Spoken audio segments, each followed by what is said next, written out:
il finit par la réussite vient de Dieu.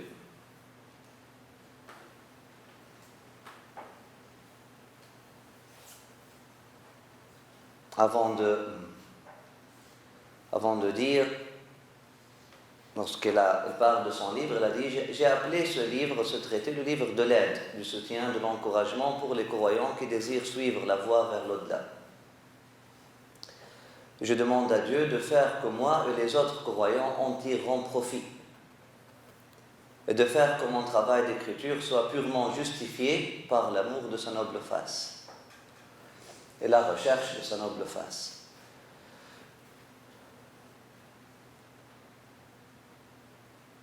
Il est temps de commencer. Bien sûr, tu ne peux pas commencer avant d'avoir tourné le miroir de ton cœur à 100% vers Allah subhanahu wa ta'ala, sinon chaque pas que tu vas faire ne sera que tourner en rond,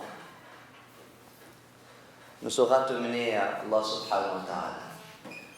Tu ne veux pas dire Ihdina as-sirat al-mustaqim avant de dire Iyaka na'budu wa Iyaka nasta'in. Le vrai tawhid, avant tout, tu ne veux pas dire Ihdina as-sirat al-mustaqim, guide-nous dans le chemin droit, avant de dire Iyaka na'budu. Le vrai tawhid avant. C'est ta face que je cherche. Ah, c'est ça, c'est le sens de Iyaka na'budu. C'est ta face que je cherche. C'est ta face que je cherche. Rien d'autre. C'est ta face que je cherche. Iyaka na'budu wa Iyaka nasta'in. Et c'est ton aide que j'implore. C'est ta face que je cherche et c'est ton aide que j'implore. Après ça, tu dis à Allah subhanahu wa ta'ala, guide-moi dans le chemin droit ou guide-nous dans le chemin droit. Le compagnon avant la route. Le compagnon vient avant la route, avant le chemin. Allah subhanahu wa ta'ala, c'est le compagnon. Sirat al-mustaqim, c'est le chemin. Et là, lorsque vous avez Allah subhanahu wa ta'ala comme compagnon, et vous l'aurez comme compagnon lorsque vous cherchez vraiment son soutien, parce qu'Allah subhanahu wa ta'ala a dit ittaqullaha wa yu'allimukum Allah. Allah subhanahu wa ta'ala nous a dit si وَمَنْ يَتَّقِ اللَّهَ يَجْعَلْ لَهُ مَخْرَجًا وَيَرْزُقْهُ مِنْ حَيْثُ لَا يَحْتَسِبُ. Et celui qui cherche Allah subhanahu wa ta'ala pour du vrai, Allah subhanahu wa ta'ala va l'aider pour du vrai.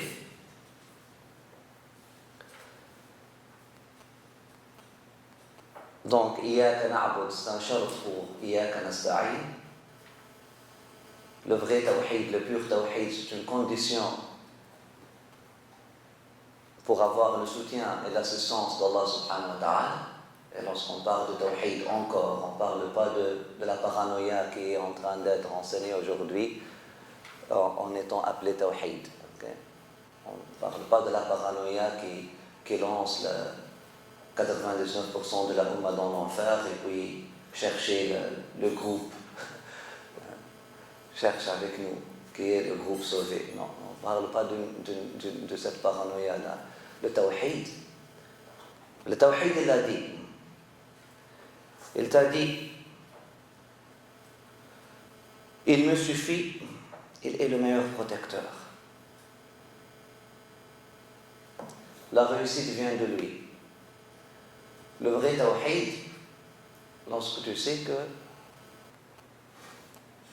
je n'ai pas besoin d'avoir peur, puisque mon Créateur est là, il existe.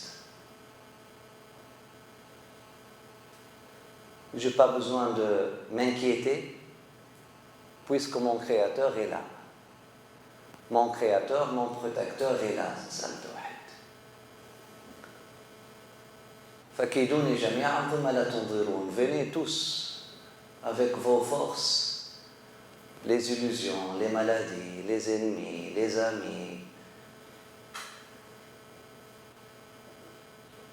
les waswas, les shaitans, le ins, le jinn, les forces, les illusions, tant que Dieu existe, tant que Allah subhanahu wa ta'ala existe, tant que j'ai Allah subhanahu wa ta'ala comme compagnon dans cette vie, dans cette route, tant que je comprends qu'est-ce que c'est la vie, tant que je comprends qu'est-ce que c'est le sens de cette vie-là, tant que j'ai bien saisi que cette vie-là n'est pas pour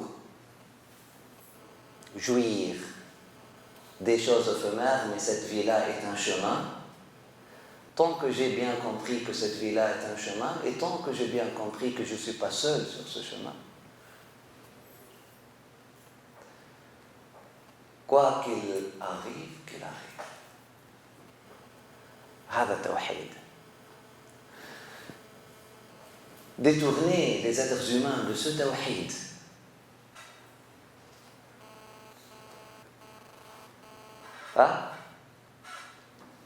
en les obsédant ou en cherchant à les obséder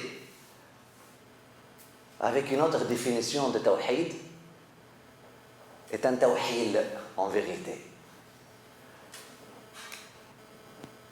Tawhid, ça veut dire, on est en train de leur dire, restez là, bougez plus. Lorsque la voiture, dans le chemin, elle ne peut plus bouger, elle est quoi? En panne, mais quoi? Elle ne peut plus tourner, les roues, khalas, tournent en rond, mais ne peuvent plus bouger. On est coincé. Voilà, c'est ça le mot que je cherchais. Détourner les gens du vrai tawhid, qui est avoir Allah subhanahu wa ta'ala comme allié. J'ai peur de rien. Mais pourquoi j'ai peur? Mon Dieu est mon compagnon.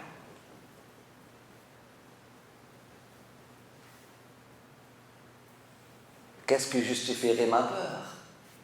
Alors que toute action est en vérité l'action de Dieu.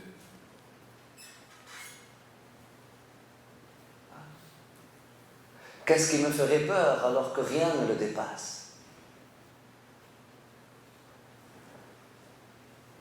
Pourquoi j'aurais peur alors que rien n'est plus grand que lui, alors que Allahu Akbar?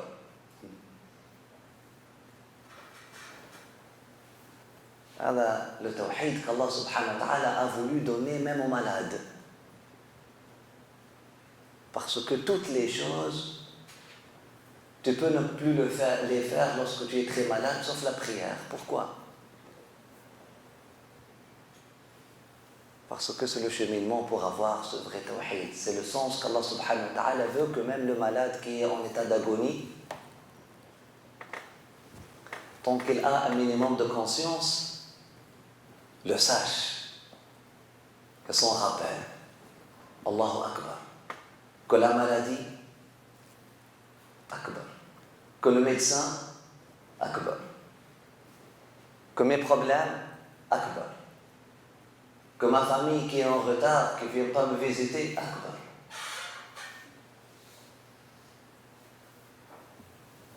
هذا التوحيد. هذا التوحيد. Détourner les gens du vrai tawhid en cherchant à les obséder ou à les paranoïer avec une définition sophistiquée, une définition trinitaire, une définition, je ne sais pas comment, de tawhid, et puis qui cherche à exclure du club de l'islam toute personne qui aurait touché un tombeau, qui aurait fait un geste. Voilà.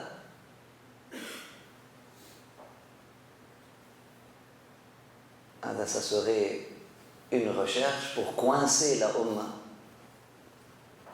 dans des délires et des illusions.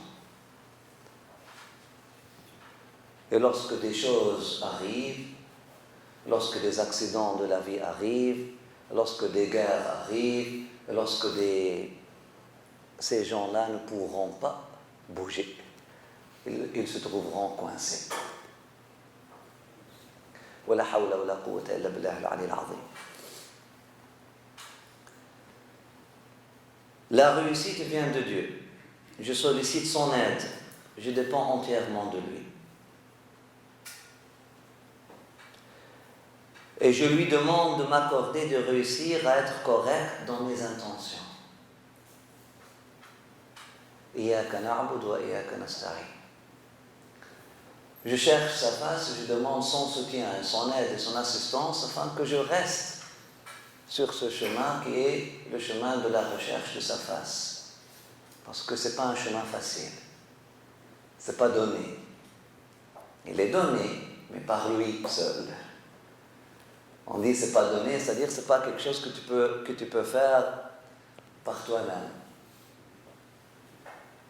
Ce n'est pas quelque chose que tu peux faire sans son aide. Iyaka na'budu wa iyaka nasta'in. C'est ta face qu'on cherche, et c'est ton aide qu'on implore, et c'est ton soutien qu'on implore, parce que nous sommes pauvres, parce que nous sommes ignorants, parce que nous sommes faibles, parce que nous avons un ego, parce que nous avons des nafs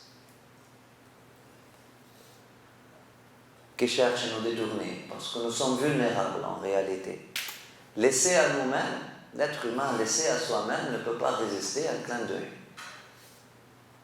C'est pour ça le connaisseur, le plus grand connaisseur de Dieu et le plus grand connaisseur de la vie, alayhi salatu wassalam, il a dit وَلَا تَكِلْنِي لَنَفْسِي طَرْفَةَ عَيْنٍ.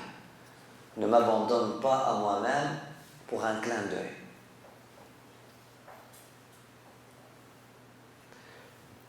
Qu'Allah subhanahu wa ta'ala ne nous abandonne jamais.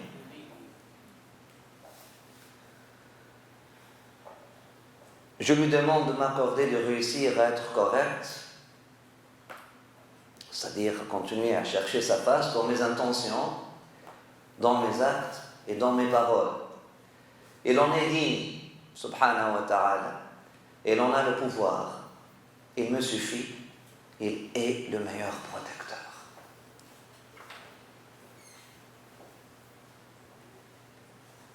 Donc ce n'est pas juste un chemin de peur et de paranoïa. Au début, on parle de le danger de nafs, le danger de khawatir, le danger de ujub, le danger de fierté, le danger de comment les ikhlas c'est difficile, comment... Hein? Mais finalement, c'est quoi le ujub? C'est pas une maladie, la fierté ou l'arrogance. C'est pas une maladie, c'est une maladie. C'est une maladie du cœur. Et ça commence comment? Ça commence avec des soldats de khawatir. On appelle ça des pensées, des mauvaises pensées. Ça commence pas comme ça commence comme ça. Qui peut te protéger de tout ça? Qui est le seul qui peut te protéger de tout cela? Allah subhanahu wa ta'ala. Allah subhanahu wa ta'ala, c'est le seul qui peut te protéger de tout ça. Il est le seul qui peut te protéger de tes mauvaises pensées, de tes pensées, de ta fierté. Il est le seul qui peut te protéger de tout ça. Il est le seul qui peut te protéger de toi-même. Et il en est digne, et il en a le pouvoir. Il me suffit, et il est le meilleur protecteur. قَدْ كَفَانِي عِلْمُ رَبِّي min su'ali wa ikhtiyar. Le savoir, la connaissance de mon enseigneur, le savoir et la connaissance de mon Seigneur me suffit. Me suffit. Walhamdulillahi Rabbil Alamin. Sa main a la certitude. Ça mène à la certitude. La certitude, ce n'est pas que Dieu existe. En dehors, la certitude que Dieu est pour toi. Que Dieu est toujours là pour toi. C'est ça la certitude. Pauvre être humain, il se sépare de Dieu, où il cherche à se séparer de Dieu. Après ça, il commence à analyser l'existence de Dieu comme quelque chose séparé de lui. C'est quelque chose qui peut... Ça, c'est pas une science à laquelle il peut avoir accès.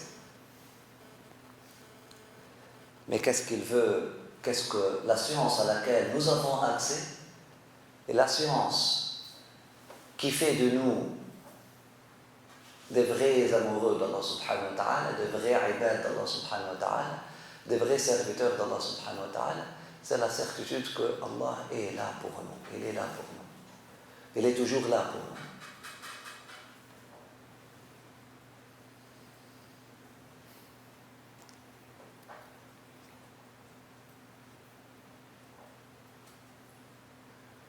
Nous avons les choses que nous cherchons, il est là pour nous. Nous n'avons pas que les choses que nous cherchons, il est là pour nous. Je demande pour ceux et celles qui veulent rester avec nous, nous avons dit le téléphone au mode avion, ainsi que toute autre chose.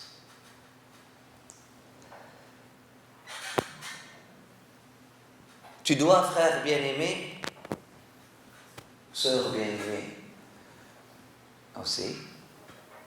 Nous avons une réponse pour le discours féministe, entre guillemets. Ils ont dit que une des sœurs est venue, une fois, m'a posé la question. Elle dit, une sœur qui aime Allah. Ah, ok.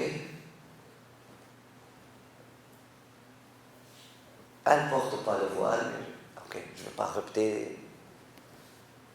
Mais elle aime Allah subhanahu wa ta'ala beaucoup plus que des sœurs qui portent cette voile ensemble. Et elle cherche Allah subhanahu wa ta'ala pour du vrai. Et sa recherche l'a menée à une question, ou à un questionnement. Elle est venue me dire, elle a dit, est-ce que le Coran a été révélé pour le prophète seul, alayhi salatu wassalam, ou pour nous tous?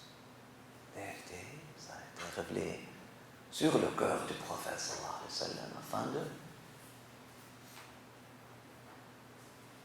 d'être une communication pour tous les cœurs après lui, à travers son cœur, alayhi salatu wassalam. Elle dit donc des chapitres comme le chapitre Wadduha, والليل إذا سجى ما ودعك ربك وما قلى وللآخرة خير لك من الأولى ولسوف يعطيك ربك فترضى ألم يجدك يتيما فآوى ووجدك ضالا فهدى ووجدك عائلا فأغنى. Un autre les chapitres suivants comme ألم نشرح لك صدرك ووضعنا عنك وزرك. طيب.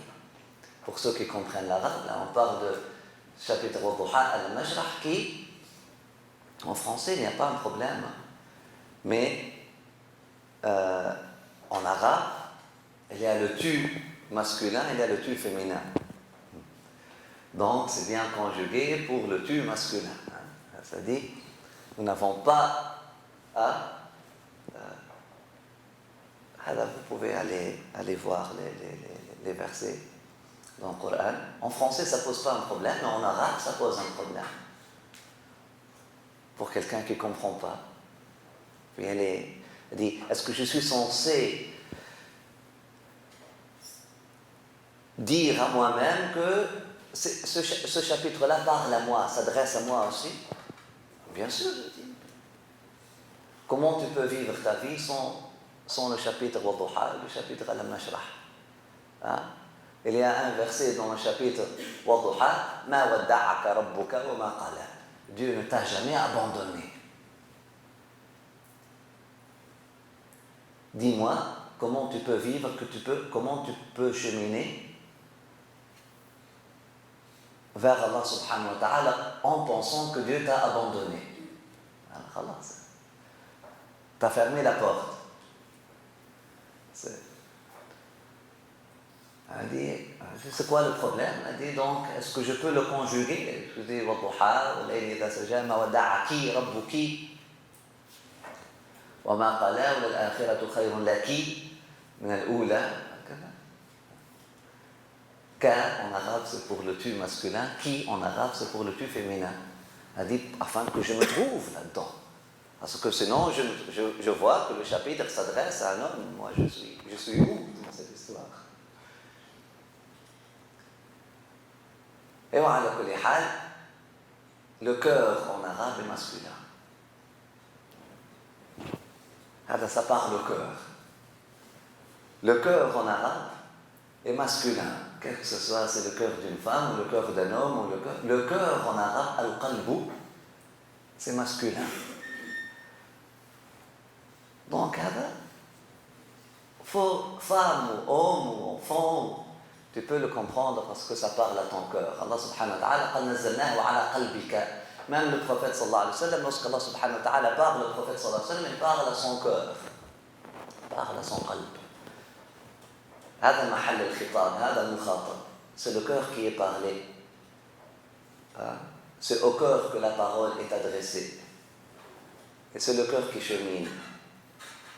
Et c'est le cœur qui travaille. Et c'est le cœur qui agit. Et c'est le cœur qui doit comprendre que Dieu ne l'a jamais abandonné.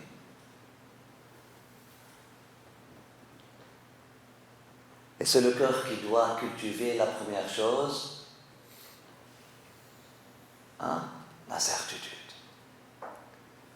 هذه هي la certitude. C'est quoi le chapitre de la certitude?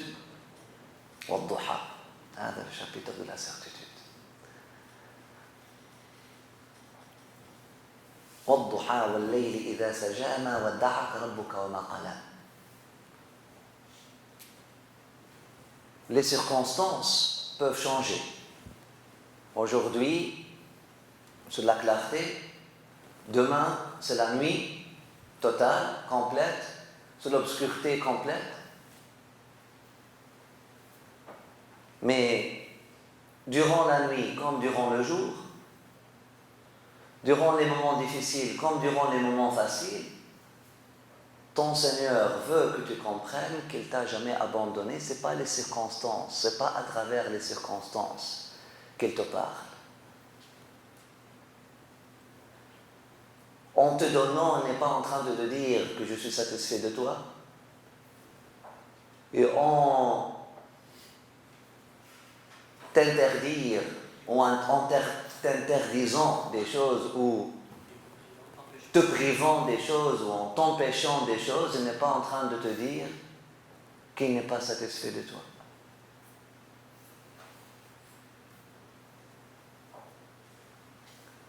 Ce ne sont que des circonstances. Ce ne sont que des circonstances. Tu dois, frère bien-aimé et sœur bien-aimée, où je parle à mon cœur, tu dois, mon cœur, affermir et améliorer ta certitude. Shaitan, il vous promet l'échec. Et il vous promet aussi le coffre. Et Shaitan vient vous dire que vous êtes vide, qu'on n'avait rien. Et vous le promet aussi. Mais Allah subhanahu wa ta'ala, il vous promet le pardon. Allah subhanahu wa ta'ala, il vous promet son ridwan. Allah subhanahu wa ta'ala, il vous donne l'espoir. Donc ça dépend. Comment cette remise en question, elle mène à quoi? Elle mène à quoi? Mais je parlais du Shaitan vient te dire, t'es hypocrite, lâche. Tu ne peux pas devenir sincère, khalas. Mais de toute façon, Allah subhanahu wa ta'ala ne te dit jamais tu es hypocrite. Il te dit, si tu continues comme ça, tu deviendras hypocrite. Ou tu deviendrais hypocrite. Fais attention à toi-même. Fais attention à ton chemin. Ne te dis pas tu es khalas. Wallahu wa rasuluhu a'lam. On apprend aussi du style. Lorsqu'on donne un conseil, on suit le style d'Allah subhanahu wa ta'ala, pas le style écrasant, l'ayat billah de shaitan. Marhaba. Labbaik, marhaba. Est-ce que vous dites que quand tu as la certitude, tu n'auras peur? Est-ce que la peur, par exemple, d'un animal, d'un serpent, de la pauvreté, par exemple, est-ce que ça empêche la certitude?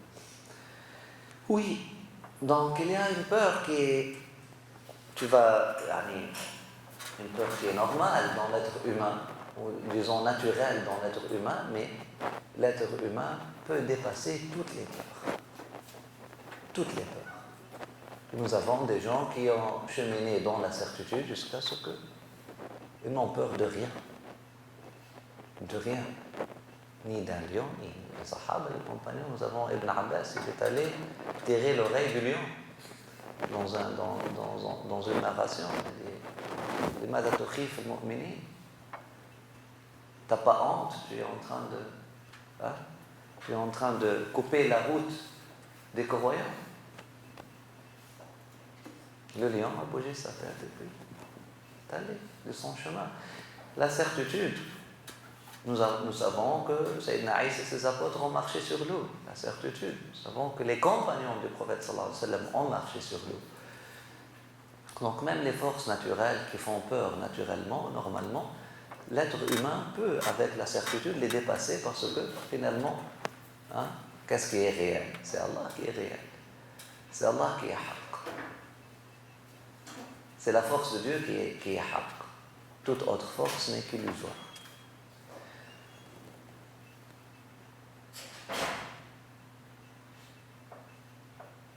Mais est-ce que c'est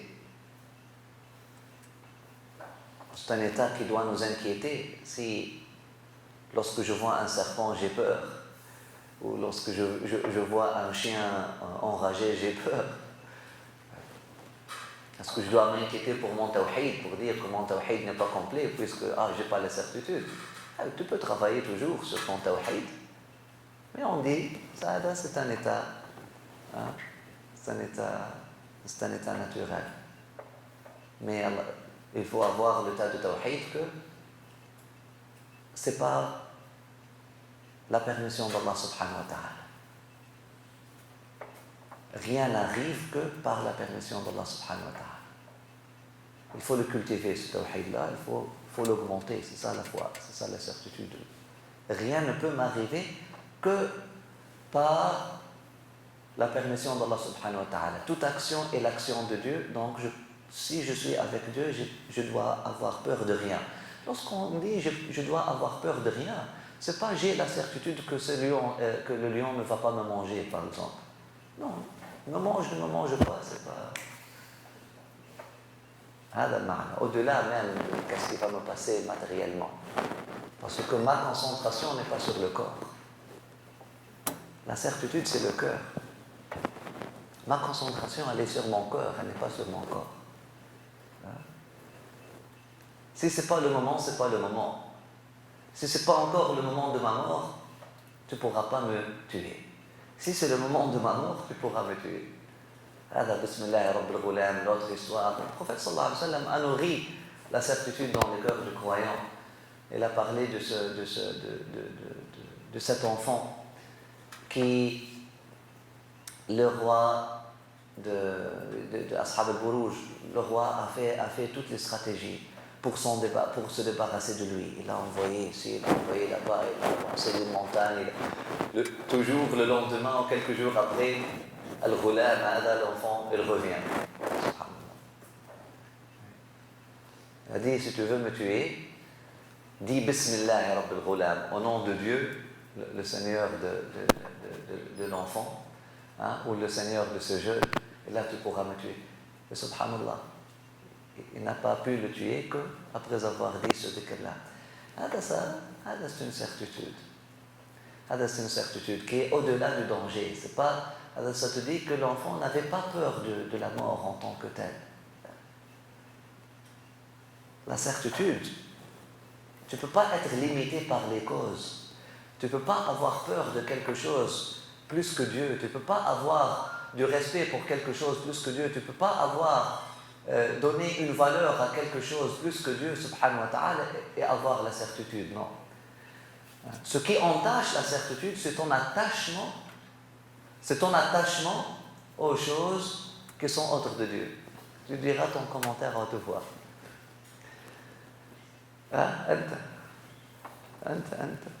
J'aimerais que tu diras ton commentaire à haute voix. Après lui. Donc,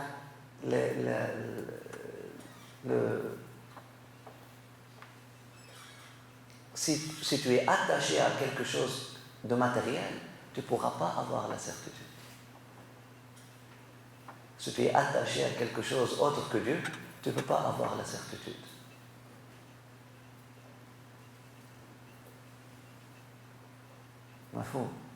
Donc la certitude du croyant, elle est au-delà des choses. Si Allah subhanahu wa ta'ala veut qu'on atteigne cette victoire-là, il va me l'accorder, même si je suis seul. Si Allah subhanahu wa ta'ala ne me l'a pas écrit, il ne va pas me l'accorder, même si j'ai tout le monde avec moi. C'est ça la certitude. Ce n'est pas la certitude dogmatique, je veux avoir ça, donc je vais l'avoir. Non. Ce n'est pas cette certitude-là.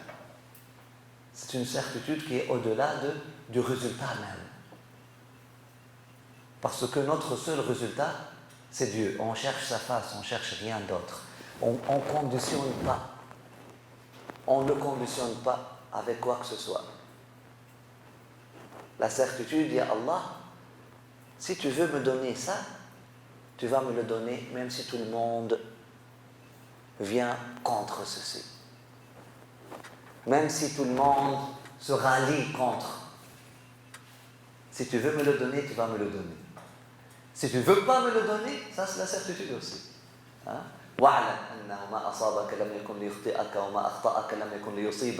Il va l'expliquer après, le hadith d'Ibn Abbas. Et sache que toute chose qu'Allah subhanahu wa ta'ala veut pour toi va arriver pour toi et toute chose. C'est un hadith dans la certitude. Malheureusement, les gens l'ont apporté dans la cause de Qada ou Qadar, donc l'ont perdu. J'aimerais que mon frère participe. Ah oui? C'était pas lié au sujet. C'est un commentaire digne d'être fait. Parce que je ne veux pas abuser de votre temps aussi, si je suis venu en retard. Donc on finit avec elle ou Mustafa. Je voulais seulement ajouter le verset coranique de Dieu qui est miséricordieux. أعوذ بالله من الشيطان الرجيم بسم الله الرحمن الرحيم وإن يصبك الله بضر فلا كاشف له إلا هو وإن يصبك بخير فلا راد لفضله لا إله إلا الله يصيب برحمته من يشاء. C'est برحمته من يشاء. هذا هو la certitude. Donc si Allah subhanahu wa ta'ala veut te toucher avec quelque chose que dans ta tête, ça s'appelle bourg, selon l'échelle humaine, c'est quelque chose qu'on appelle mal. Donc, ça va arriver à toi. Il n'y a personne qui peut le pousser ou le repousser. Et si Allah subhanahu wa ta'ala veut te donner quelque chose de bien aussi, ça va te venir. Il n'y a personne qui peut le repousser. هذه هي la certitude. Faites la différence. La certitude qui vient de l'ego, c'est dogmatique. Je veux ce résultat-là, je veux le trouver. L'autre, il veut Allah subhanahu wa ta'ala. Il est certain que Allah ne l'abandonne pas. Donc, avec ceux qui dramatisent l'histoire de Sayyidina Isa, oui, oh Père, pourquoi tu m'as abandonné aujourd'hui?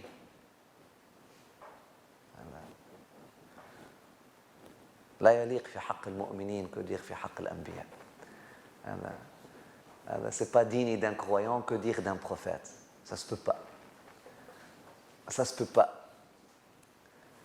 Ça se peut pas qu'il aurait dit quelque chose comme ça. Au contraire. Et l'imam al-Hussein ne l'a pas dit. Parce qu'il a dit, oh mon Dieu, pourquoi tu m'as abandonné aujourd'hui? Est-ce qu'il s'est senti abandonné alors que ses enfants étaient en train d'être égorgés l'un après l'autre? Et les enfants de son frère, est-ce qu'il s'est senti abandonné? Est-ce qu'il a commencé à douter? Est-ce que nous sommes les gens de haqq ou les gens de batil? فهمت شنو la certitude? C'est pas la certitude dans le résultat matériel. La certitude que Allah subhanahu wa ta'ala est ton Seigneur, il est pour toi. Ce qu'il décide pour toi est le meilleur. Tu vois? Parce que ça m'a fait penser, en fait, c'est parce que j'ai vu qu'il y avait le livre de l'émir Abdelkader sur votre table. Et puis, il me semble qu'il parle à un moment donné et il dit que il parle justement de la certitude et le fait que les gens, vous parliez de tawhid, et lui, il a parlé d'animal, alors ça m'a fait penser, je pense qu'il dit Lui, que... il a parlé. Lui, il parlait de Oui. ceux qui ont peur, par exemple, quelqu'un a peur d'un lion, ok? Ou bien... Et puis, il me semble qu'il dit qu'il y a des gens, je pense qu'il prend l'exemple d'un scorpion, et il dit que quelqu'un peut avoir peur d'un scorpion, mais il est le vrai, celui qui a expérimenté les réalités de la foi, donc il sait que Dieu est partout, et puis il sait que Dieu est avec lui partout. Donc il dit, il n'a pas peur du scorpion, mais il aura peur de la force de Dieu dans le scorpion, par exemple. Donc j'aimerais, si vous pouvez commander... Nous l'avons dans notre word. Allahumma inni akhafu minka wa akhafu mimman yakhafu minka wa akhafu mimman la yakhafu minka. طيب. Qu'est-ce que cela veut dire? Oh Dieu, j'ai peur de toi et j'ai peur de ceux qui ont peur de toi et j'ai peur de ceux qui n'ont pas peur de toi. Donc, qu'est-ce que cela veut dire? Il explique après. Avoir peur de la force de Dieu dans le scorpion, il a peur que ça soit une punition. Il a peur que ça soit un signe de désapprobation. Il a peur que ça soit un châtiment. Mais il n'a pas peur de la chose matérielle comme telle. Toutes les choses, le prophète sallallahu alayhi wa sallam nous l'a enseigné. Si tu n'es pas, comment elle a dit, la ilaha illallah. Si tu n'es pas, je ne veux pas le dire de cette façon-là, mais khalas. Si tu n'es pas en colère contre moi, tout sera égal. Si on ose dire, si on ose le traduire comme ça. Si tu n'es pas en colère contre moi, c'est ton destin, c'est ton destin. Ils ont peur de la force de Dieu dans cette chose-là, mais en même temps, il connaît que la rahma d'Allah subhanahu wa ta'ala wasi'at kulla shay, il connaît que Allah subhanahu wa ta'ala est au-delà de tout ça, donc il fait istighfar, il fait tawbah, alhamdulillah, wa yusallam amru lillah. Est-ce que c'est un défaut? Quelqu'un qui aurait peur de Dieu dans ce sens-là, c'est-à-dire qu'il n'a pas peur de Dieu dans le sens négatif ou dans le sens positif? Au contraire, au contraire. Quelque chose de positif d'avoir peur de... C'est-à-dire, est-ce que c'est justement l'état de quelqu'un qui... Son état spirituel est très élevé? Il aura peur de tout, je te dis. Celui que son état dans ce sens-là, ça ne doit pas être un scorpion ou il aura peur de tout. Il aura peur de tout. Et de soi-même avant tout. Il aura peur de tout parce que Allah subhanahu wa ta'ala peut manifester sa rahma en tout, en toute chose, comme il peut manifester sa justice en toute chose. Même le frère, même la sœur, même la maman, même le père, la hawla la quwwata illa billah.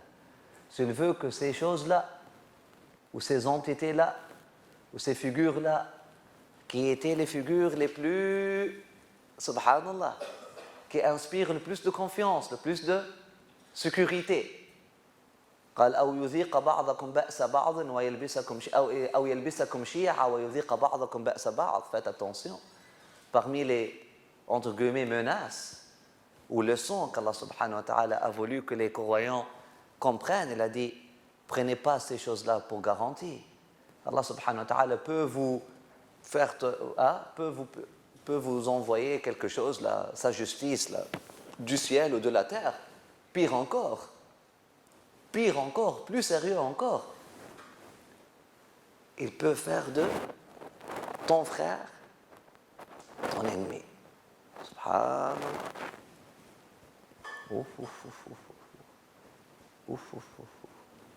Celui qui t'inspirait plus de confiance, plus de sécurité. C'est Allah subhanahu wa ta'ala. Donc celui, dans ce sens-là, il faut avoir peur de tout, Sidi. Même de l'eau.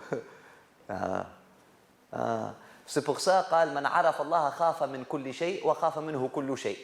C'est une contradiction. Celui qui connaît Allah subhanahu wa ta'ala, il aura peur de toute chose et toute chose aura peur de lui. une contradiction. Hein? Mais c'est ça le sens. Celui qui connaît Allah subhanahu wa ta'ala, il aura peur de toute chose parce qu'il connaît que la force d'Allah subhanahu wa ta'ala est en toute chose. Et toute chose aura peur de lui dans notre sens, parce qu'il connaît que la force d'Allah subhanahu wa ta'ala aussi, et lui, en lui aussi. Donc toutes les choses auront peur de lui. عرف الله خاف منه كل شيء وخاف هو من كل شيء. يعني خاف من كل شيء أن يتسلط عليه بإذن الله لأنه رأى الله في كل شيء فقط. وخاف منه كل شيء لأنه هو نفسه صار مظهر من مظاهر هذه القوة الربانية. Même lui est devenu une de ces manifestations-là. هان عليه كل شيء وخاف من كل شيء. Au même temps, même la plus petite pensée, même le plus petit péché, ils ont dit ما عرف الله حق معرفته من حقر صغائر الذنوب. N'est pas un vrai arif, n'est pas un vrai connaisseur d'Allah subhanahu wa ta'ala, celui qui dit ça c'est un petit péché. Ça c'est un petit péché parce que subhanallah. ما عرف الله حق معرفته من لم يخف خواطره. Celui qui n'a pas peur de ses simples pensées. Le moindre khatar. Subhanallah. La ilaha illallah. Donc celui qui connaît Allah subhanahu wa ta'ala dans ce sens-là aura peur de toutes choses. Pas seulement le scorpion. La force de Dieu en toutes choses, Sayyidi. La hawla la quwwata illa billah al-ali al-azim. يتجلى باسمه المنتقم dans toutes choses s'il veut. Qu'Allah subhanahu wa ta'ala nous sauve. Qu'Allah subhanahu wa ta'ala nous pardonne. Qu'Allah subhanahu wa ta'ala nous pardonne, Inch'Allah. Marhaba. Dans les degrés de F1, qu'est-ce qui est le plus complet? Est-ce que c'est demander d'Allah, quoi qu'il arrive, je suis dans sa tort, ou de lui demander de je suis j'entends faible et votre créateur répond faites qu'il m'arrive pas.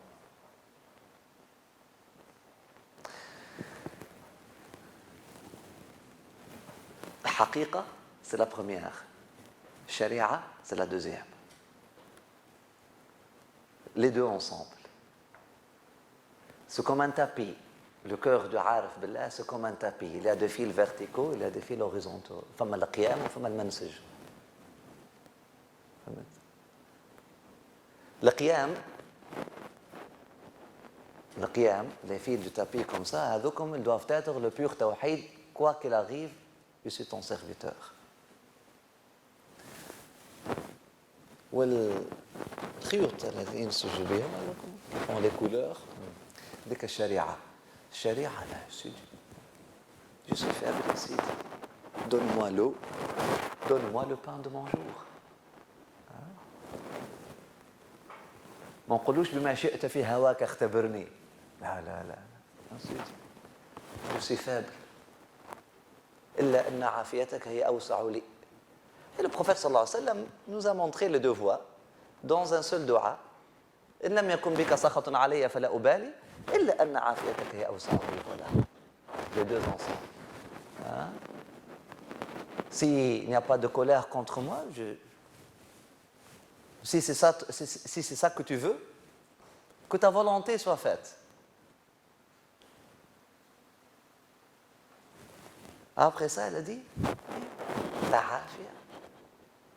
ta'afia awsa'u li. Sharia. Ce n'est pas une contradiction. Parce que Sharia, il faut qu'on se montre humble. Il faut qu'on montre nos besoins pour ne pas tomber dans l'arrogance. Parce que c'est qui applique la Sharia? Le cœur ou le cerveau? C'est l'intellect. Qui applique la haqiqa? C'est le cœur. N'ont pas le même langage. Hein? Le cerveau tombera, c'est pas tomberait, tombera dans l'arrogance, inévitablement, s'il commence à usurper le langage du cœur. S'il commence à s'approprier le langage du cœur. S'il commence à dire des choses que seul le cœur peut dire. Et là, l'intellect commence à se les approprier. Moi, je suis... Allahu Akbar. Les deux ensemble. Donc, par la charia, il ne faut jamais donner à l'intellect, il ne faut jamais que l'intellect se lève de son soujoud. L'intellect doit arriver à un moment de détachement et reste là. Je suis faible, j'ai besoin de tout, j'ai peur de tout, et j'ai besoin de tout. Et mon Dieu peut me donner tout, et là, le cœur commence. Mais l'intellect, s'il commence à dire je suis au-dessus de tout, le cœur peut le dire. Parce que le cœur mouahad par nature, le cœur, c'est son langage à lui. C'est le cœur qui aime, c'est le cœur qui chemine. L'intellect, il doit arriver à un moment de détachement et s'arrête là-bas. Wallahu wa rasuluhu a'lam. Donc l'intellect, son langage, c'est j'ai besoin. Ana al-faqir. D'ailleurs, il y a un poème de Habib Abdullah ibn Ali al-Haddad, l'auteur du livre. Son diwan, c'est quelque chose de poésie. Il dit قد كفاني علم ربي من سؤالي واختياري فدعائي وابتهالي شاهد لي بافتقاري فلهذا السر أدعو في يساري وحساري أنا عبد صار فخري ضمن فقري واضطراري. Au début, c'est le cœur qui parle. La volonté de mon Seigneur est suffisante pour moi. Le choix de mon Seigneur est suffisant pour moi. Je n'ai pas besoin de demander, je n'ai pas besoin de choisir. Après ça, il dit, pour ce, je demande à mon Seigneur toutes choses. Durant le moment donc même le moment de ce qu'on appelle de facilité ou le moment d'aisance, même dans les moments d'aisance, je demande à mon Seigneur toutes choses. Il y a un hadith, demandez à Allah subhanahu wa ta'ala tous vos besoins, incluant le sel de votre nourriture. C'est-à-dire, vous ne vous sentez pas capable d'avoir le sel de votre nourriture sans son aide. L'intellect, il est indépendant par nature, il est arrogant par nature. Donc il faut l'attacher toujours avec « tu ne peux rien faire sans ton Seigneur ». Le cœur, il faut le renforcer avec que le savoir de mon Seigneur, la capacité de mon Seigneur est suffisante pour moi. Wallahu wa rasuluhu a'lam. Lambayk. J'espère que ce n'est pas trop théorique. Bismillah.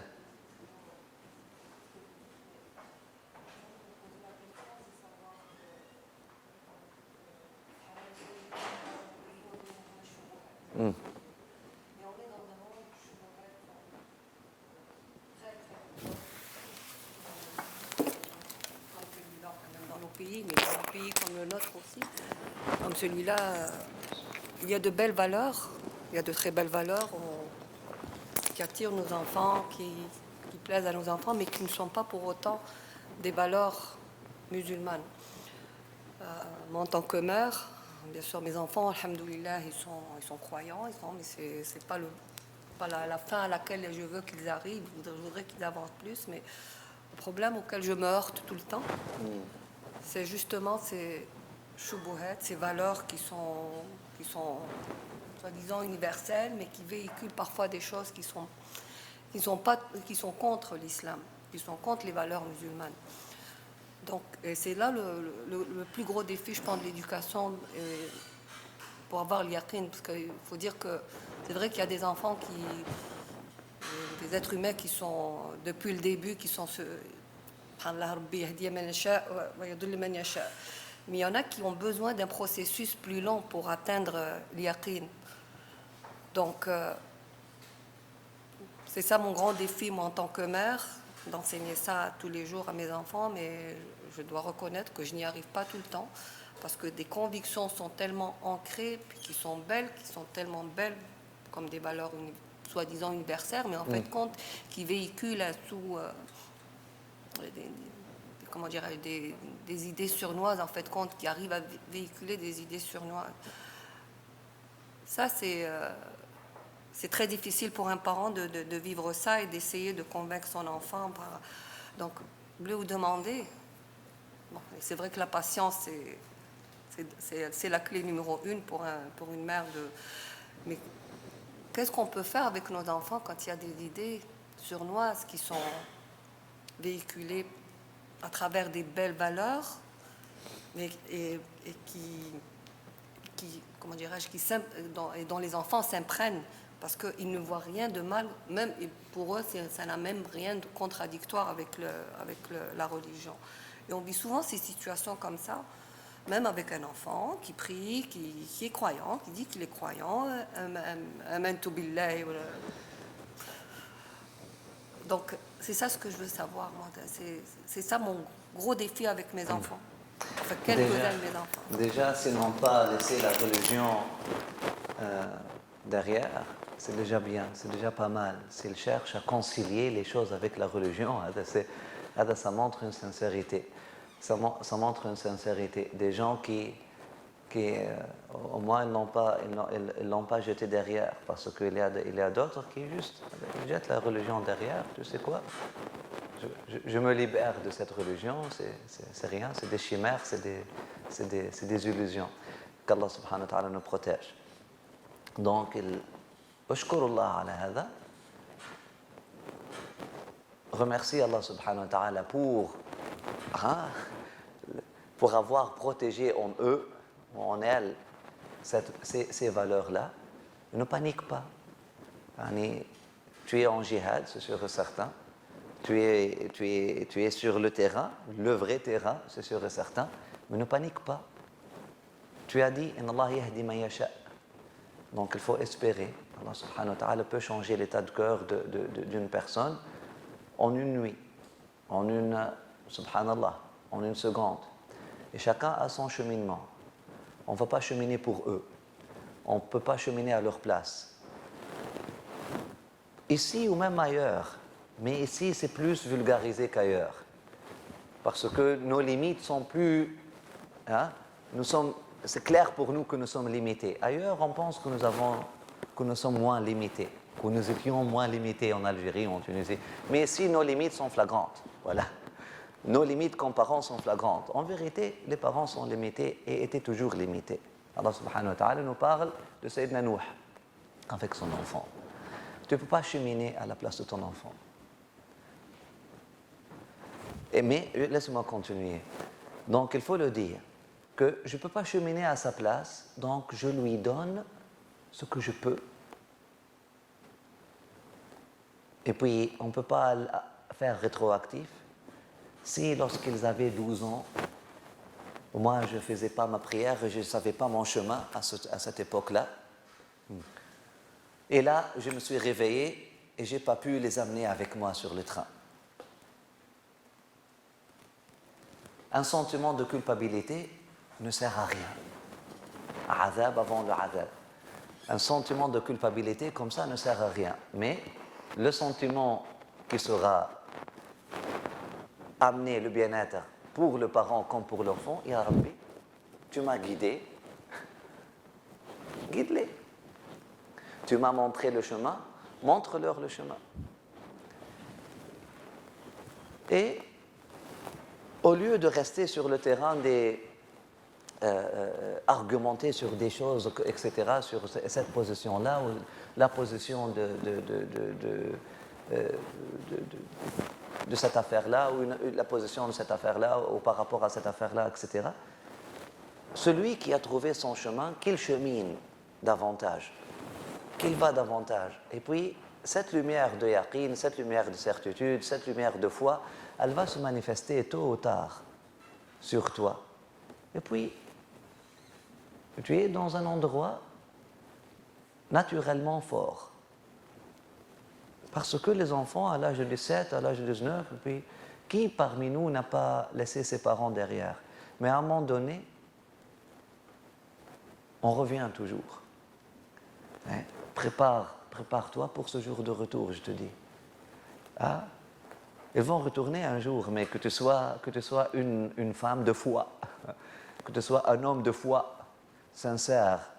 Lorsqu'ils reviennent, tu as vraiment une vraie maison pour les protéger. Sinon, tu perds ton temps, tu perds ton énergie. Revenez.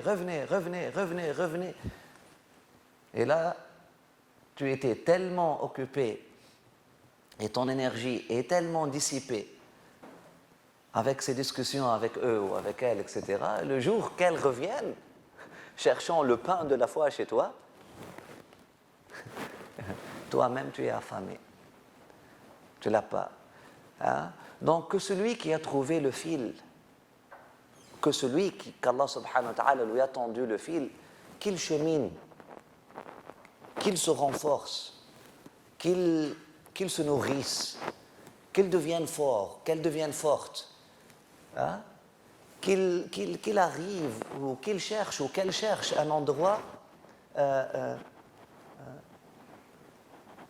certain ou un endroit plus sécuritaire, qu'elle avance dans le chemin de la foi, hein? Pour qu'elle soit dans un endroit meilleur, mieux placé pour pouvoir servir ceux qui viennent à elle ou ceux qui viennent à lui à un moment donné, lorsqu'ils vous joignent ou lorsqu'ils vous rejoignent. Parce que ils vont venir vers vous. Ils vont venir vers vous. Je me rappelle, il a des discussions, il a des enfants, subhanallah, et puis ils viennent pour des consultations, peut-être écouter aussi les discours de ces jeunes.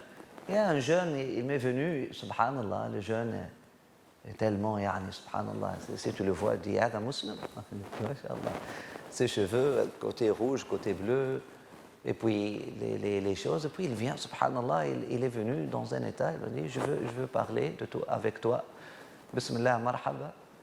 Et puis là, il m'a parlé de sa crise. C'est quoi sa crise? Elle a dit, j'ai senti à un moment donné, oui, maman, elle m'a parlé, et puis sa maman, elle est avec son hijab, son père, c'est quelqu'un qui connaît l'islam, qui les deux priaient, etc. Elle a dit, mais lorsque je suis revenu vers eux, à un moment donné, je trouvais qu'ils n'avaient rien à me donner. Ils n'avaient rien à me donner spirituellement. Hein? Elle a dit, je voyais qu'ils n'étaient pas vraiment solides. Ils n'étaient pas dans un endroit, sur un terrain où ils peuvent me donner quoi que ce soit. C'était juste leur jugement contre mon jugement. Alors que le jugement le plus dogmatique règne. Si on parle de jugement, si on parle du niveau de l'intellect, hein, elle dit, je ne les ai pas trouvés sur un terrain qui m'a inspiré de lâcher le mien et sauter sur leur bateau. Leur bateau ne me semblait pas assez solide. D'ailleurs, subhanallah, il m'a parlé comme ça. Je me rappelais de surah de Sayyidina Nuh. Et on parle d'un bateau. Et là, Sayyidina Nuh, il parle à son enfant, saute avec nous sur notre bateau, ala kulli hal. Il faut qu'on travaille sur notre bateau. Il faut qu'on travaille sur notre état spirituel. Hein? Sur notre état spirituel, Allah subhanahu wa ta'ala nous l'a montré. Il faut qu'on travaille sur cet état spirituel-là. Un sentiment de culpabilité ne va rien faire. D'ailleurs, c'est un shirk de l'avoir, parce que c'est Allah subhanahu wa ta'ala qui a fait. On fait tawba. On se remet à Allah subhanahu wa ta'ala. On dit, Ya Rabbi atubu ilayk. Je regrette, pardonne-moi. Et ça s'arrête, khalas. Et tu es capable de transformer mes sayyi'at hasanat. J'ai envoyé mes enfants à l'école des francs-maçons, si ça existe, pensant que je faisais du bien. Ya Rabbi, maintenant je me suis réveillé, trop tard pour l'humain, jamais trop tard pour toi. Tu peux faire en sorte que subhanallah, que cette éducation-là jouisse en sa faveur. Joue en sa faveur. Et ça arrive. Et ça arrive. Et ça arrive souvent. Très souvent. Donc on parle, c'est bien. Il faut avoir la certitude. Il faut avoir la certitude que Allah subhanahu wa ta'ala est le Murabbi avant tout. Notre rôle est un rôle de sharia. Allah subhanahu wa ta'ala nous a donné le rôle, mais nous ne sommes jamais un cause déterminant. On joue notre rôle du mieux qu'on peut. Taïb, on laisse le reste à Allah subhanahu wa ta'ala. On fait les prières, on garde l'amour sincère, la volonté du bien. On ne se fâche pas contre eux. On les maudit pas. On ferme pas les portes. وهكذا. ربي صلي على النبي شفيعنا أحمد ربي صلي على النبي مولانا محمد